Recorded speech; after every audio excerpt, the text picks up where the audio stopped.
ఒక్కొక్క స్టూడెంట్ ఒక్కొక్క దాంట్లో ల్యాక్ అయి ఉంటాడు. అంటే యాహ్! ఒక స్టూడెంట్ కెమిస్ట్రీలో స్ట్రాంగ్ ఉంటాడు. ఒక స్టూడెంట్ మ్యాథ్స్‌లో స్ట్రాంగ్ ఉంటాడు. హ్మ్. బట్ కొంతమంది ఏంటంటే ఫిజిక్స్ వచ్చేప్పటికి కొంచెం వీక్‌గా ఉంటుంది. So correct. అలాంటప్పుడు ఎలాంటి మైండ్ సెట్‌తో he can get on to physics మీరు ప్లాన్ చేసుకున్నారు.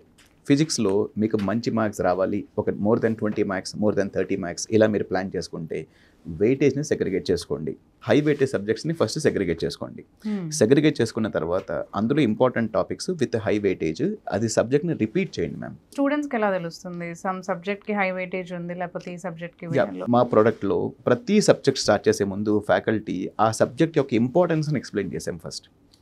ఎస్. నా సబ్జెక్ట్ మోడర్న్ ఫిజిక్స్ నేను టీచ్ చేసింది. సో ఈ మోడర్న్ ఫిజిక్స్ వాళ్ళు చదివే 4 ఏళ్ళ ఇంజనీరింగ్లో ఎక్కడ యూజ్ అవుతుందో నేను ఎక్స్ప్లెయిన్ చేశాను. దానివల్ల కెరీర్ ఆపర్చునిటీస్ ఏమున్నాయో ఎక్స్ప్లెయిన్ చేశాను. ఓకే. అది వాళ్ళకి యూజ్ అవ్వాలి ఫస్ట్ ఆఫ్ ఆల్. దాని తర్వాత వాళ్ళు ఇప్పుడు మోడర్న్ ఫిజిక్స్ చదువుకుంటే I think it will be very high motivation for them.